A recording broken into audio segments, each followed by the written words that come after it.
Senator Sheldon Whitehouse gets caught with his hand in the racist cookie jar but faces no consequences. Democrats begin to walk back their radical voting proposals. And New York City votes for mayor. I'm Ben Shapiro. This is The Ben Shapiro Show.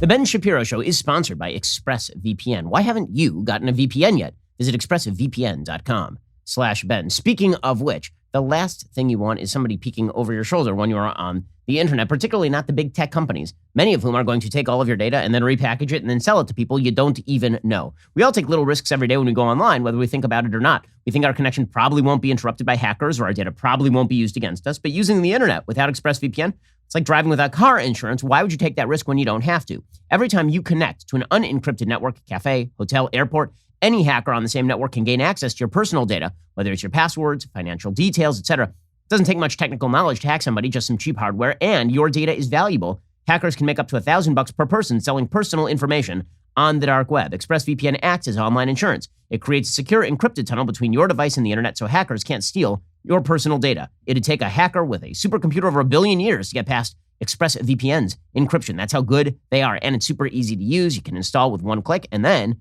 with just another click, it is now active. Secure your online data today by visiting expressvpn.com/Ben. That's expressvpn.com/Ben. Get an extra 3 months for free. expressvpn.com/Ben to get started. Alrighty. So there is a simple truth when it comes to today's racial debate. And that simple truth is that if you are on the side of the angels, you can do or say whatever you want. You can be as racist as you could possibly want to be, and you will survive. But if you hold the wrong positions, you don't have to be racist in order for you to be clocked about the ears. And if we don't know, if we're just not sure where you are, then we'll cudgel you about the ears until you declare that you are on the side of the angels. That is the way that this particular debate works. If you are not on the side of the woke, well, you don't have to be racist in order for them to declare you racist and just go after you. If you're in the middle, you're kind of neutral, nobody said anything, and then evidence comes out that you may, in fact, not even be racist, but like have been associated once with some people who may once have been racist, then we'll just cudgel you until you come out in favor of the woke. And if you're woke, you're good.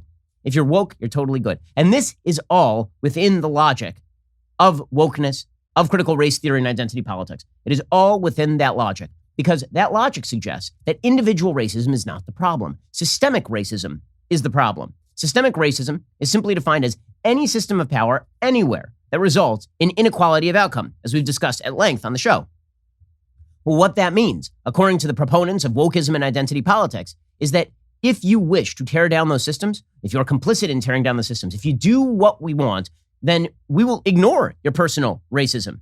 Because personal racism is really just ancillary. It's something that you can use as a cudgel to hit people with. But if that person is helping you already, why would you care? Which is why Ralph Northam, the governor of Virginia, who was caught being in like his medical yearbook in the 1980s, either wearing a KKK outfit or blackface, right? Those were the two choices. There was no third choice where he wasn't in the photo. The two choices were blackface or a KKK outfit.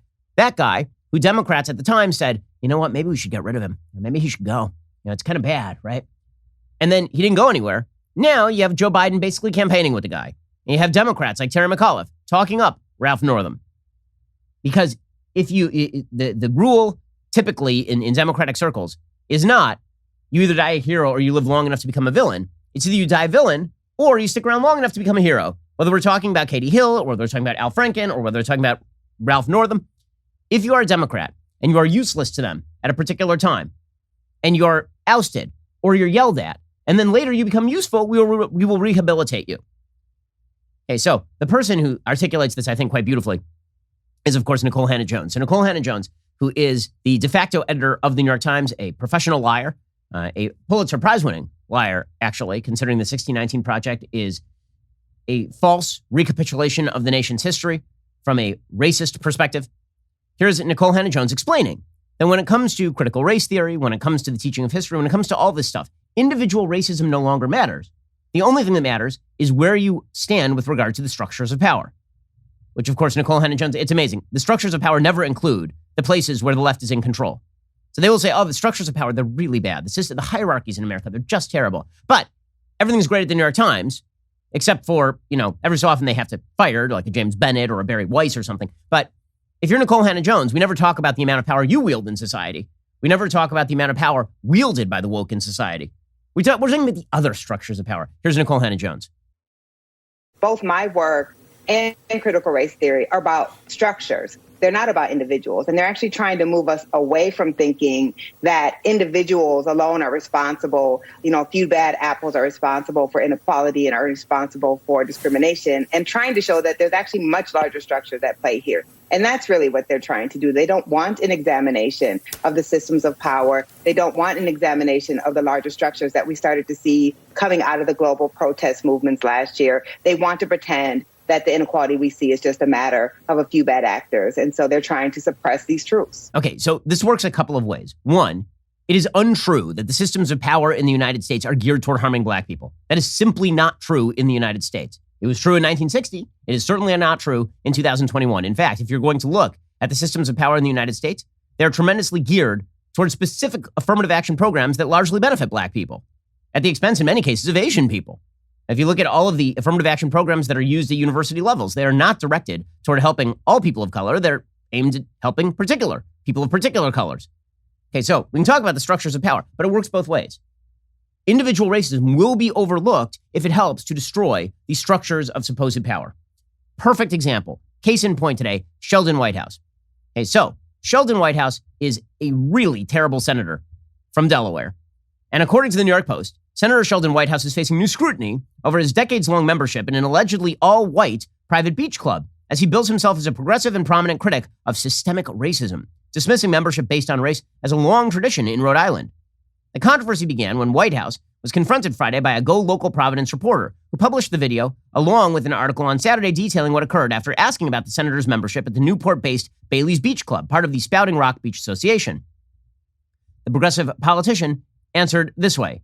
Here is how he answered when he was asked about his membership at Bailey's. By the way, for like several years, people have been asking about his membership at this particular beach club, which apparently has no black members.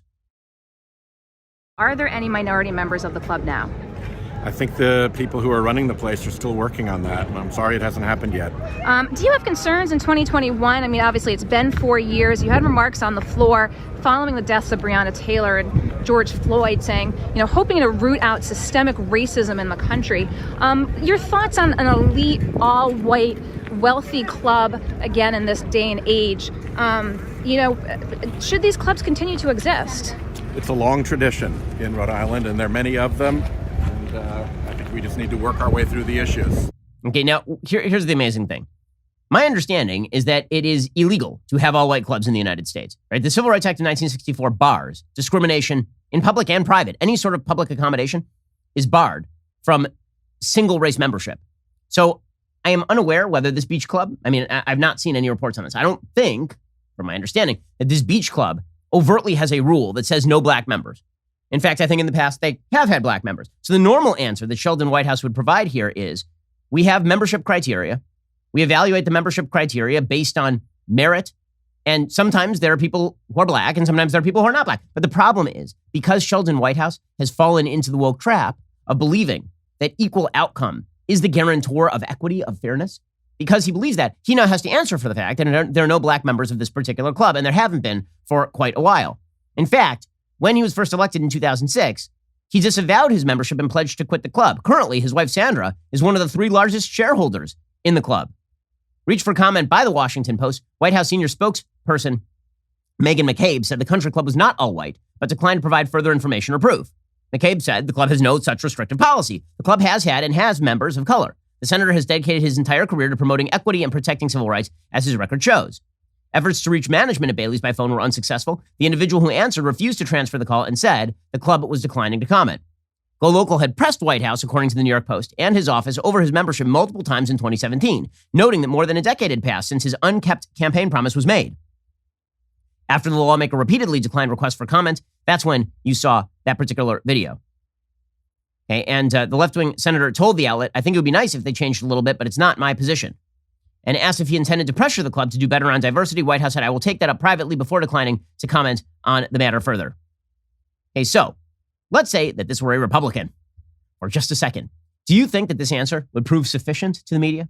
There's been like a 24-hour news cycle, and that's pretty much it. By the end of the week, nobody will be asking Sheldon Whitehouse about this. There will be no calls for him to resign. There will be no calls for him to issue any sort of shame-faced apology. All he has to do is basically just wait it out. And Sheldon Whitehouse knows this because he is in the good graces of the people who believe that the only true racism is opposing their agenda. And now again, here's the reality. Do I think that Sheldon Whitehouse is racist against black people in any traditional sense? I have no evidence that he is.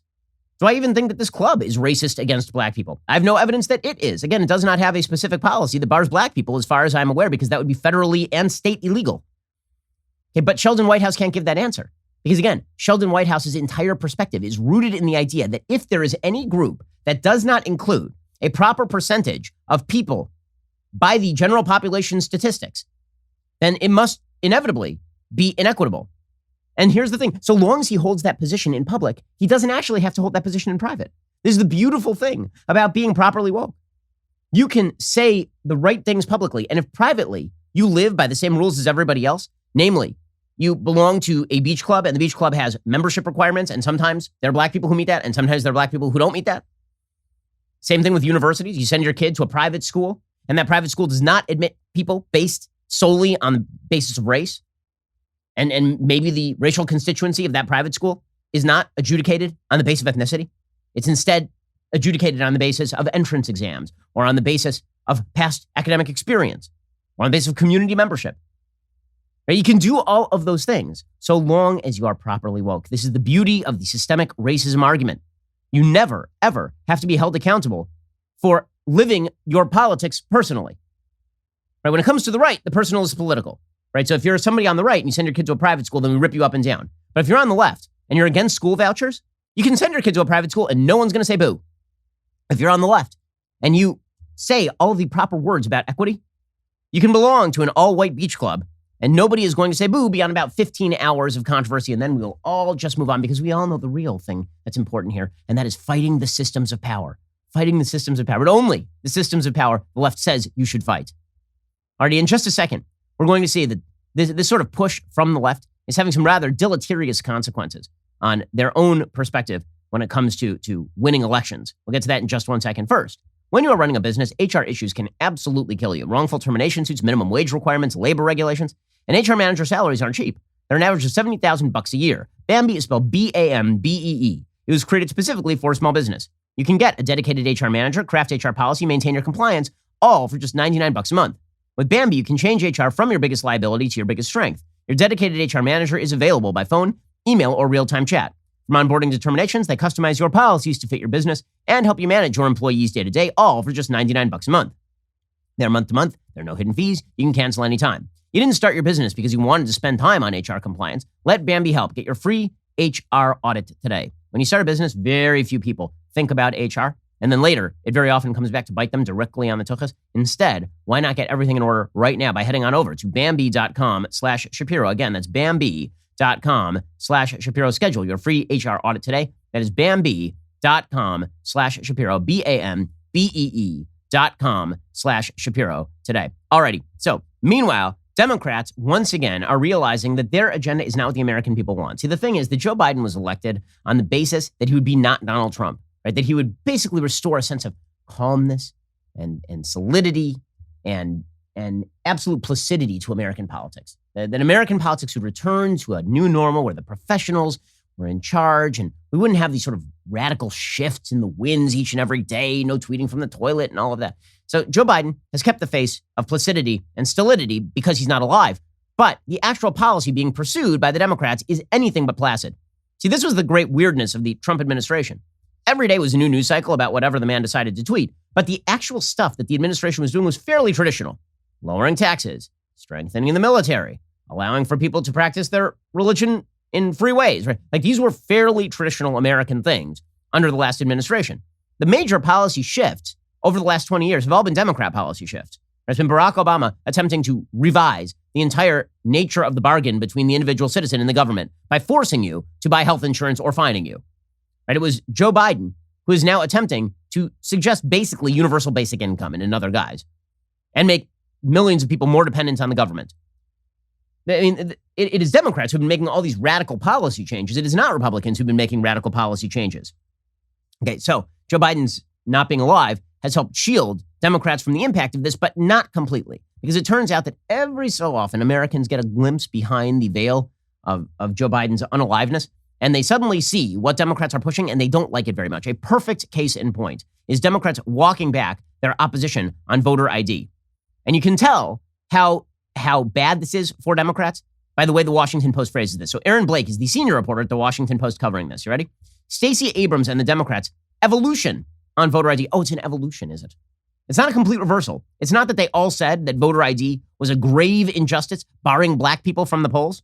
And they've been saying this for years. No, you're not having long-term or short-term memory loss. When you seem to remember Democrats saying that voter ID was the new Jim Crow, that's because they said it. But now they've just evolved, you see. They've evolved in a more right-wing direction. Is that what happened? So, for example, Raphael Warnock in Georgia, he understands that he's about to get tossed out on his ear. Because remember, he took over an uncompleted term. So Raphael Warnock is up for re-election as in next year. Okay, and because Raphael Warnock is up for re-election in 2022, he is, I think, running scared, and he should be running scared because he's likely to lose that seat. That seat is very tenuous. I know right now you have Cook Political Report that has it leaning D. I do not think that is a lean D seat. I think that is a lean R seat. I think Warnock is in serious trouble. He got in basically because of the fluke of Donald Trump intervening in the Georgia Senate elections last time around. Otherwise, he definitely would not be in the Senate right now. Okay, but put that aside. Raphael Warnock was campaigning pretty openly for a long time about how things like voter ID were racist because Raphael Warnock is a radical. So here was Warnock just a few months ago comparing Georgia's voting law, which included voter ID, to Jim Crow. It all began right here in Georgia with these unnecessary and unjustifiable voter ID laws. And there are some who say, well, we are concerned about voter fraud. We're worried that people might, without these state IDs, which constitute, in my estimation, a poll tax, that they might vote twice. Are you kidding? It's hard enough to get people to vote once. And meanwhile, Stacey Abrams did the exact same thing. It is incredible to me that Stacey Abrams is still brought forth by the media as the representative of true, honest American voting, when she has claimed for years, without any evidence, that voter suppression led to her defeat in her Georgia gubernatorial race. She was literally honored by the Democrats at the last Democratic National Convention in the governor's room. They had like a governor's chat room, and Stacey Abrams was included as though she'd been elected governor. And then they all have the temerity to say, how dare Donald Trump not concede an election? Stacey Abrams, as far as I'm aware, still has not conceded, really, the Georgia election. She still says that she was only not elected because of voter suppression, for which she has provided zero evidence. Okay, and then after Georgia decided they were going to pass this law that shored up some of their voting procedures, she over and over and over again suggested that voter ID was bad, that this new Georgia law was like Jim Crow. She openly suggested in a USA Today editorial that she understood why people would boycott the state of Georgia over that Georgia voting law. And then when it turns out that her intervention, her radical intervention, was likely to lose Georgia, both of its Democratic senators, then she started to walk that back. And she actually had USA Today retcon her story. They actually went in and removed the section. It's amazing that they were, I mean, honestly, like that any outlet would do this is kind of incredible. They took that part of her editorial and just removed it, where she quasi-endorsed boycotting the state. Here is Stacey Abrams not all that long ago suggesting that voter ID was a very bad thing. We have a right to vote in the United States that is afforded to eligible American citizens. But we have seen over the last 20 years a constriction on who has the right to use that right. We have seen it through voter ID laws. You can't get on the rolls, and if you get on the rolls, you can't stay. You may not be able to cast your ballot because they close your precinct or they change the rules. That's rigging the game. Voter ID is rigging the game. I mean, she said it right there. Okay, so now the Democrats looked at the polls. It turns out that every single subsection of the American population is fine with voter ID, which makes perfect sense because we all show ID for everything in this country. And when you fly on a plane, you have to show ID. When you buy alcohol, you have to show ID. When you're driving, you have to be carrying ID. No one has a problem with this except for idiot Democrats who apparently believe that it's a form of voter suppression to ask people to show that they are who they say they are when they vote. No one has a problem with this. Not black Americans, not white Americans, not Hispanic Americans, nobody. Okay, except for radical Democrats like Stacey Abrams. Well, now it turns out that their push for this is backfiring because no one is on their side. So now, shockingly, they've reversed their position on all of this. Right? It was systemic racism a moment ago, but then it turned out that it was unpopular, and so now it's not systemic racism anymore. Well, here is Aaron Blake explaining the evolution. Quote, "It still isn't clear exactly what will happen with Senator Joe Manchin III's middle ground proposal on voting rights. Senate Majority Leader Charles Schumer is planning to bring up the For the People Act, which Joe Manchin opposes in its current form, for a vote on Tuesday, while saying he will work with Manchin. But that's just about getting to all 50 Democratic votes. Getting to the necessary 60 still looks prohibitive based on early GOP reviews of even Manchin's friendlier proposal. But regardless of what happens with the bill, Manchin's proposal has moved the needle in one significant way, signaling a softening by key Democrats on voter ID. Among the carrots for Republicans in Manchin's proposal is a voter ID provision. Republicans pushed voter ID hard at the state level in recent years, but rather than merely describe Manchin's voter ID proposal as a concession, some key Democrats have suggested they don't really object to it or the broader concept at all.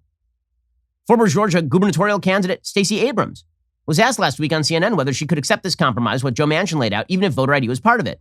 And Abrams said, quote, "That's one of the fallacies of Republican talking points that have been deeply disturbing. No one has ever objected to having to prove who you are to vote. It's been part of our history since the inception of voting." I just played you a clip of Stacey Abrams saying that voter ID was a form of voter suppression. You're not crazy. She's lying. Okay, same thing with Raphael Warnock. He said, quote, "I have never been opposed to voter ID. I don't know anybody who believes that people shouldn't have to prove they are who they say they are." Nope. Warnock said in 2015, voters without a driver's license or state ID must surrender their personal information and risk identity theft just to receive an absentee ballot. Dealing with these voter ID laws, this is not about voter verification. This is about voter suppression. Oh, really? So here's the bottom line. Every argument is directed toward power. Of course, it is not directed toward honesty. These people didn't actually believe that voter ID was a form of voter suppression. They just believed that if they said it over and over and over again, they could get a bunch of voters, progressive white voters in the suburbs and black voters, presumably, to vote Democrat. If you just call things Jim Crow over and over, maybe people will think that your opponent is Jim Crow. This is the way that Democrats attempt to win arguments now. They're not attempting to actually push forward the power and positivity of their agenda. Instead, it's all about, if you oppose me, it's because you're in favor of systemic racism. It truly is an amazing, amazing thing. And this is why you're seeing them trot out Barack Obama to make the same arguments now. It's why they keep bringing up the specter of Trump. We'll get to all that in just 1 second. First, let's talk about the fact that you need a good night's sleep. Everybody needs a good night's sleep. And let me tell you about the best pillow on the market. You know what I'm going to say. My Pillow. My Pillow has a passion to help everyone get the best sleep of your life. My Pillow didn't stop by simply creating the best pillow, though. My Pillow created the new Giza Dream bed sheets. They look and feel great. That means an even better night's sleep for me. That is crucial for a busy schedule. My Pillow has the world's best cotton, Giza cotton. It is ultra soft and breathable, extremely durable. My Pillow sheets come with a 60-day money-back guarantee and a 10-year warranty. It's a long warranty for sheets, my goodness. The first night you sleep on the Giza sheets, you'll never want to sleep on anything else. Giza Dream sheets come in a variety of sizes and colors, and My Pillow is making a special offer right now for my listeners. You'll receive 2 for 1 low price, plus free shipping. And I have all the My Pillow products, like all over my house. They are tremendous. Everything they say they are, they really are. Go to mypillow.com, click on that radio listener square, use promo code DailyWire. There you will find not only this amazing offer, but also deep discounts on all My Pillow products, including the My Pillow mattress topper, My Pillow towel sets, and so much more. Call 1-800-951-7163. Use the promo code DailyWire. Go to mypillow.com. Make sure you use that promo code DailyWire. Go check them out right now. Okay, so if the Democrats' agenda seems to be falling off in popularity, and they've got a real problem here, because the Democrats have basically hit high watermark. I don't think they're passing any more serious legislation aside from some sort of budget through reconciliation here. Kristen Sinema and Joe Manchin, because they are Democrats in purple to very, very red states in Manchin's case, they are not going to kill the filibuster. Kristen Sinema has a piece in the Washington Post today saying as much. She says we have more to lose than gain by ending the filibuster. She says everyday Arizonans are focused on questions that matter most in their daily lives.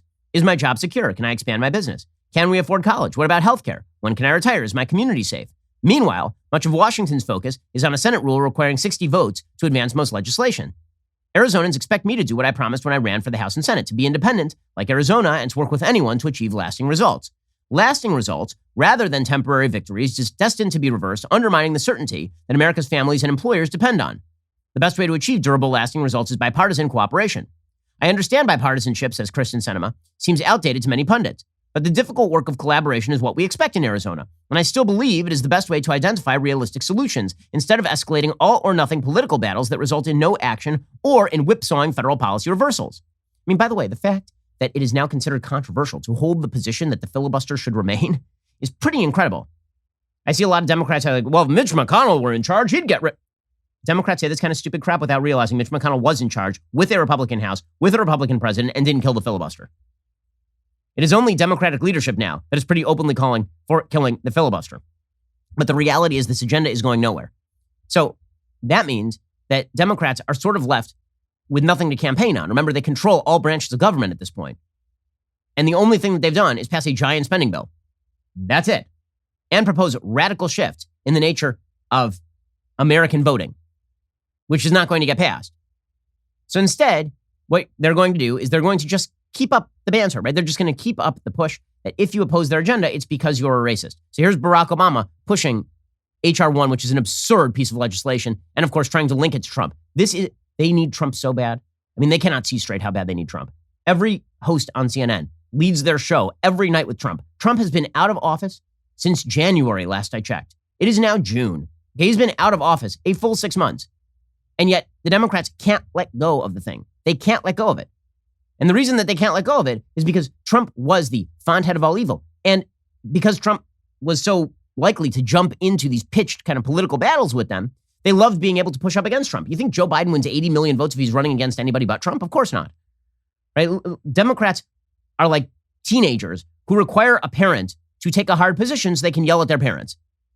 Okay, so here's Barack Obama yelling at Trump. Trump's not in office. Trump is not at the forefront of the political scene. Trump's not on Twitter. He's not on Facebook. He's sending out missives every day. But the only people who seem to be paying attention to those missives in mass numbers are Democrats and members of the media, which, by the way, is why there was a straw poll the other day suggesting that Ron DeSantis might outpoll Donald Trump. Now, that's without Donald Trump attacking DeSantis, of course.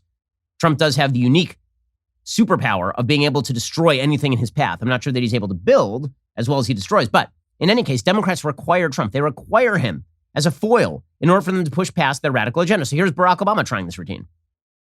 We can't wait until the next election, because if we have the same kinds of shenanigans that brought about January 6th, if we have that for a couple more election cycles, we're going to have real problems in terms of our democracy long term. We are not going to have any ability to preserve our democracy long term. Are you kidding me? So he wants to federalize all federal procedure, like all state voting procedure. He wants to take that up to the federal level. He wants to enshrine ballot harvesting. He wants to enshrine no voter ID, right? He wants the more radical version of H.R. 1, not even the Manchin Senate one, which is not a good bill, but at least not as bad as H.R. 1. And he wants to do all of that in the name of January 6th, which literally was a security failure. Okay, let's chalk up January 6th to what it actually was in reality. Okay, January 6th, in the end, was about the failure of the government to stop people from invading the federal building. That's it. Okay, that's not to minimize Donald Trump's bad rhetoric between November 6th and January 6th, or November 4th and January 6th. That is not to minimize the foolishness, stupidity, and malice of people who decided to invade the Capitol building seeking to do harm to others. But in the end, when faced with a mob intent on doing bad things around a pretty predictably targeted building, the real failure there was a security failure, which is what a bipartisan Senate committee already found, right? Okay, but to treat that as some sort of assault on the democracy itself, meaning that democracy itself was not going to work anymore unless you do what Barack Obama wants you to do, namely loosen voting procedures to the point where voter fraud becomes extremely possible, to foster a voting system that has less verifiability. That's a pretty long putt. Yeah, but Schumer is doing the same thing, right? So Schumer is also saying that Trump is these voting laws in the states, the ones that are kind of popular, those are all Trump's doing. They need Trump so bad. They need him so bad. Honestly, it's amazing. The obsession they have with Trump is unreal. Donald Trump lied over and over and over again, poisoning our democracy, lighting a fire beneath Republican state legislatures who immediately launched the most sweeping voter suppression effort in at least 80 years.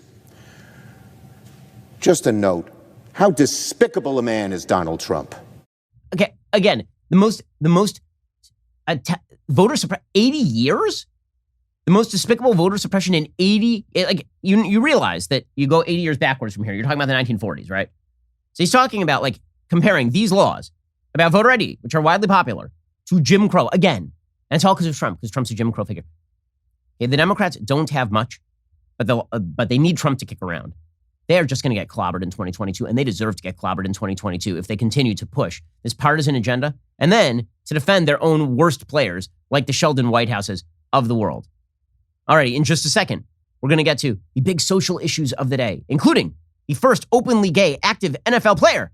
I know it's a majestic moment in American history. It matters so much because we're going to do this with every industry, every time, so that we can continue to pretend that Americans care deeply about this stuff.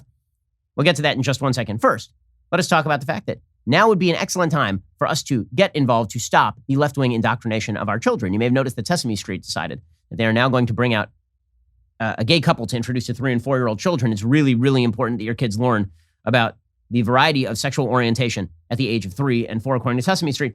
You're not going to get that from PragerU. From PragerU, you're going to get traditional American values. You're not going to get critical race theory from PragerU. PragerU has launched a massive new K-12 education program. Thousands of educators and parents have already signed up. You can check it out at prageru.com/kids. PragerU has tons of free kids shows, books, magazines with the pro-American values that aren't being taught in schools or most kids' shows. The PragerU website has everything you need to get your young family through what's happening in our country right now. You want your kids to learn about our nation's founding principles and be proud of them? How about passing on values you care about, like truth, freedom, responsibility, hard work, equality under God? If you want your kids consuming content that actually supports your values, head on over to PragerU right now. Show your children their animated shows, books, magazines. Most importantly, support PragerU. They're basically our sister company. They're a wonderful 501c3. Subscribe now. Don't miss PragerU's incredible free kids content. Visit prageru.com/kids today. Alrighty. In just a second, we'll get to the major social issues of the day. First, there are 2 books you currently need on your shelf. An old copy of the dictionary so you can remember what language was like before the left decided to completely destroy it. And Speechless, Controlling Words, Controlling Minds by my friend, sort of, Michael Knowles. The book explains how we got to this point and what it means for our future. Lucky for you, it is available everywhere today. It really is a good book, which is why I endorsed this one. Not cynically. I endorsed his empty book last time because it was a joke. This time I actually endorsed it because it's a good book. If you haven't been to the bookstore lately, now would be the time. Again, Speechless is available everywhere today, Tuesday, June 22nd. You can still pre-order a signed copy of Speechless at premiercollectibles.com/speechless before Michael's live signing tonight. If you want a copy with his signature, this would be your last chance. That is correct. If you've been wanting, dreaming, needing a signed copy of Speechless, Controlling Words, Controlling Minds by the irrepressible Michael Knowles, today is your last chance to pre-order one before his virtual live signing tonight, 7:30 p.m., 6:30 p.m. Central. As you know, Michael's excellent Logic Pack book, and again, I'm not being sarcastic, it's great. It goes deep into the origins of political correctness, why it's so prevalent in our society today. It's a book you'll wish you'd have gotten signed if you don't. You can pre-order Speechless at premiercollectibles.com/speechless before that signing tonight. That will be streaming at dailywire.com, Daily Wire YouTube, and the Daily Wire Facebook. If you pre-order a copy, don't forget to type a question into the prompter when you check out. Then you can tune into his live signing tonight to see if he answers your question. If he doesn't, no need to worry. You still get the copy with his signature. Prepare yourself for an incredibly interesting and personalized live stream, an excellent new book on your shelf, and finally, an ability to understand the PC police better than they understand themselves, which is kind of a superpower in today's day and age. One last time, premiercollectibles.com/speechless. Get your signed copy. Tune in tonight, 7:30 p.m. Eastern, 6:30 p.m. Central at dailywire.com, Daily Wire YouTube, Daily Wire Facebook. Catch his live signing and maybe even get one of your burning questions answered. You're listening to the largest, fastest growing conservative podcast and radio show in the nation.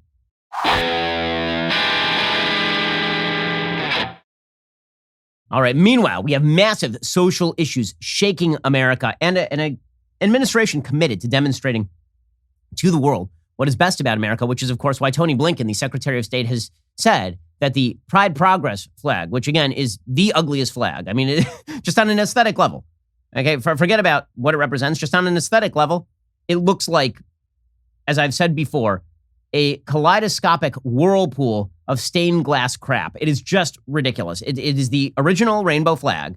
And then coming in from the side are these weird arrows pushing the rainbow flag aside with a variety of colors to represent transgender, intersex, gender nonconforming people.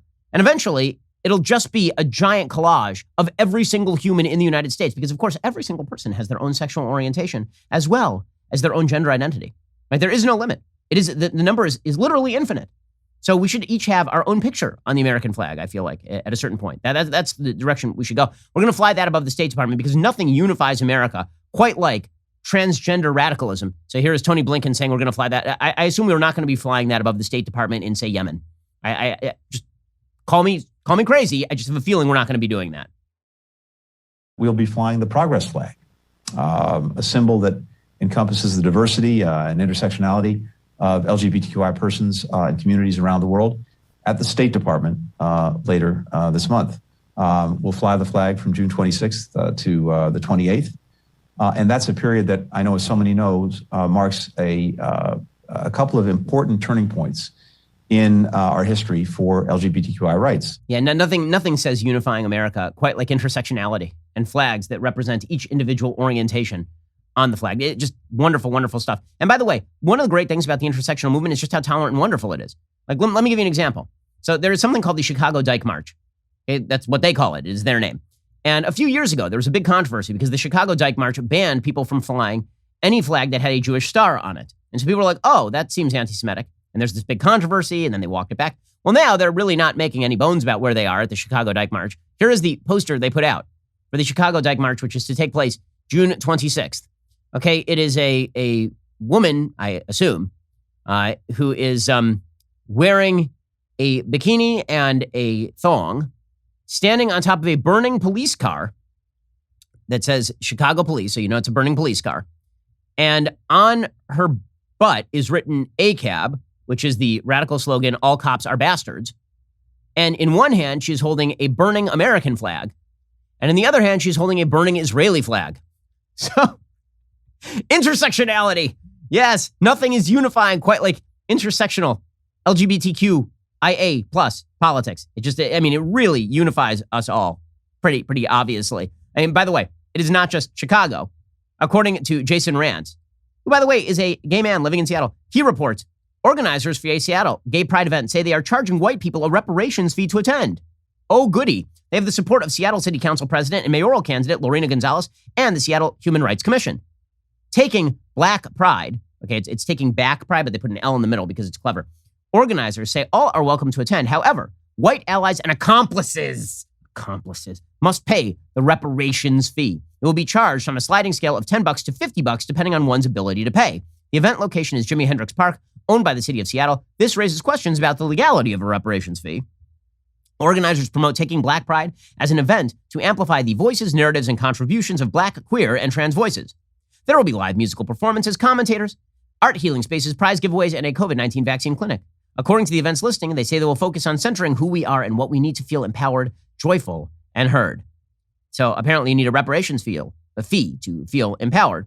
Quote, all are free to attend. However, this is a Black and brown, queer, trans, censored, prioritized, valued event. White allies and accomplices are welcome to attend, but will be charged a $10 to $50 reparations fee that will be used to keep this event free of cost for Black and brown, trans, and queer community.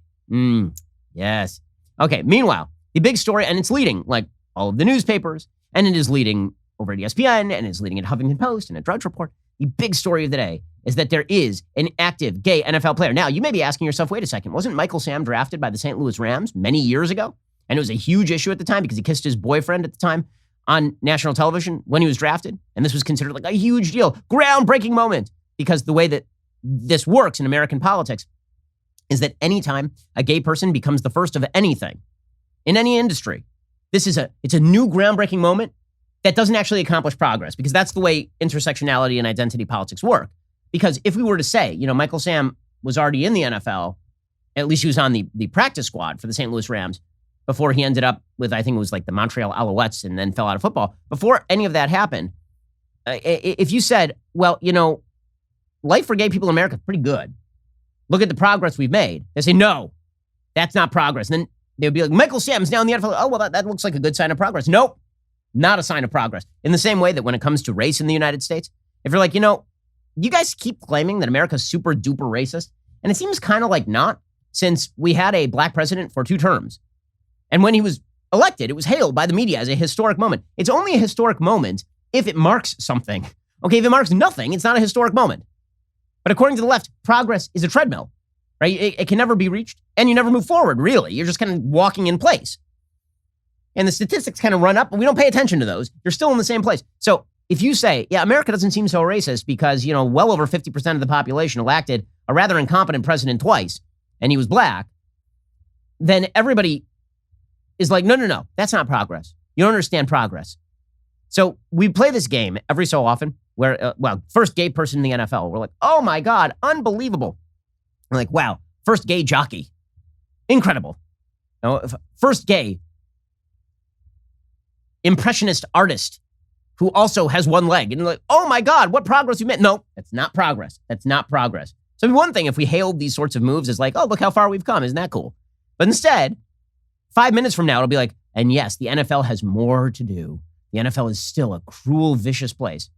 So here is how this was covered over at ESPN. Carl Nassib of the Nassib, I don't know how to pronounce his name, of the Las Vegas Raiders announces he is gay and pledges $100,000 to the Trevor Project.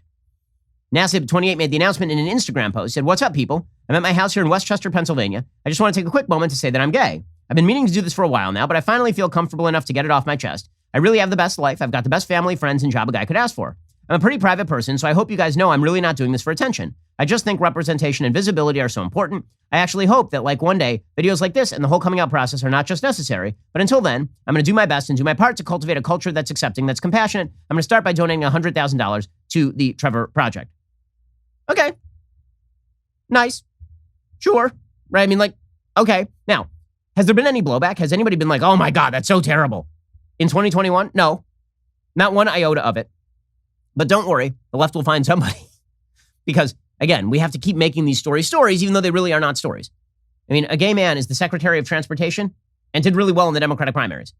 We've had a gay man as the ambassador to the United Nations, Rick Grinnell, under the Trump administration.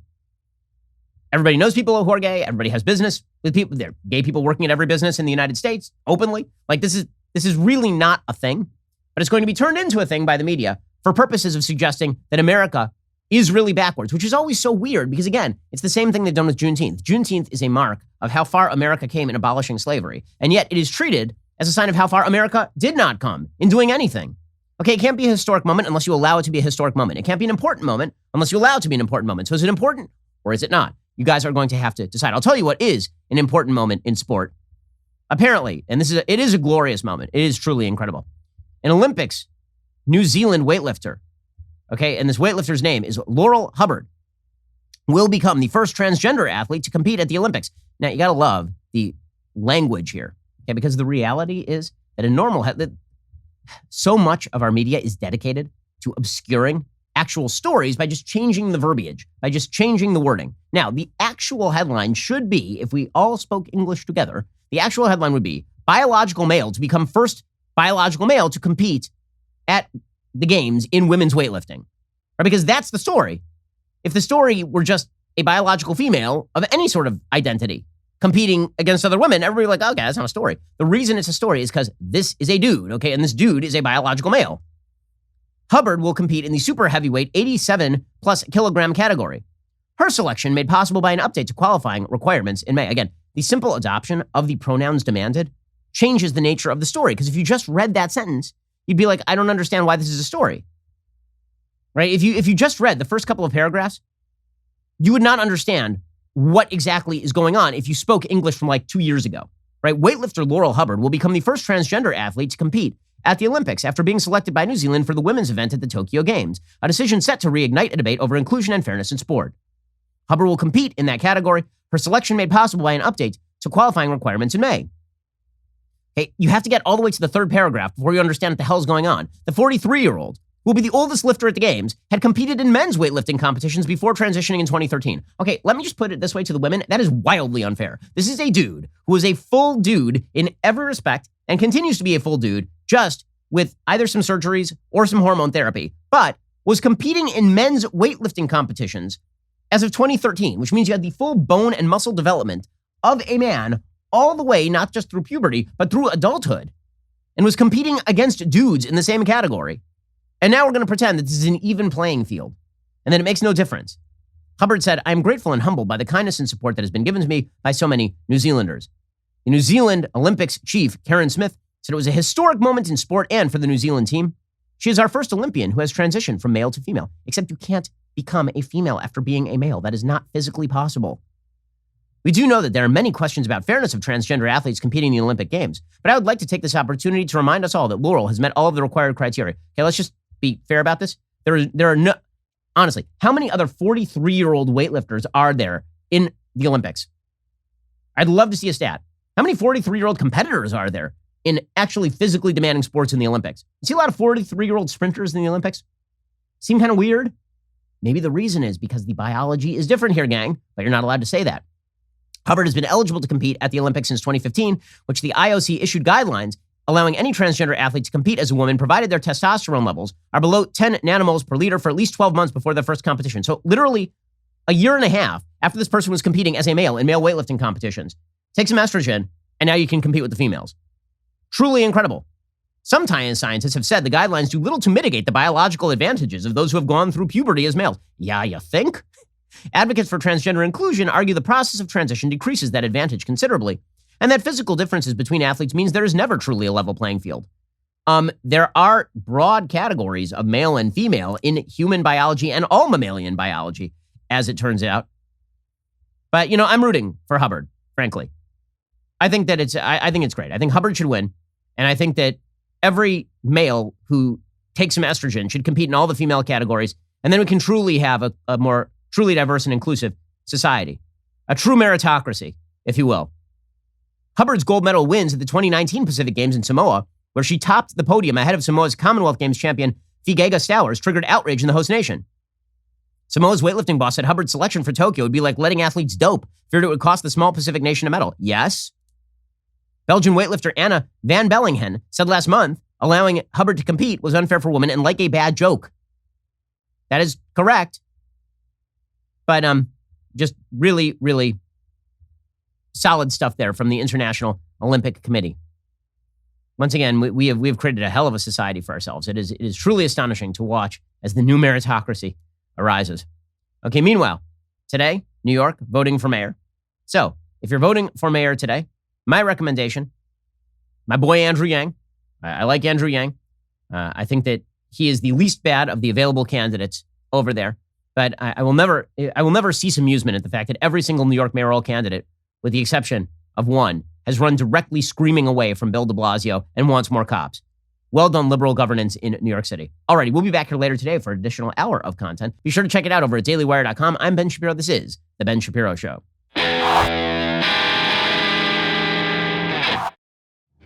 The Ben Shapiro Show is produced by Elliot Feld, executive producer Jeremy Boring. Our supervising producer is Mathis Glover, and our assistant director is Pavel Wydowski. Editing is by Adam Sayevitz. Audio is mixed by Mike Coromina. Hair and makeup is by Fabiola Cristina. Production assistant is Jessica Kranz. The Ben Shapiro Show is a Daily Wire production. Copyright Daily Wire 2021. On the Matt Walsh Show, we talk about the things that matter, real issues that affect you, your family, our country, not just politics, but culture, faith, current events, all the fundamentals. If they matter to you, come check out the show.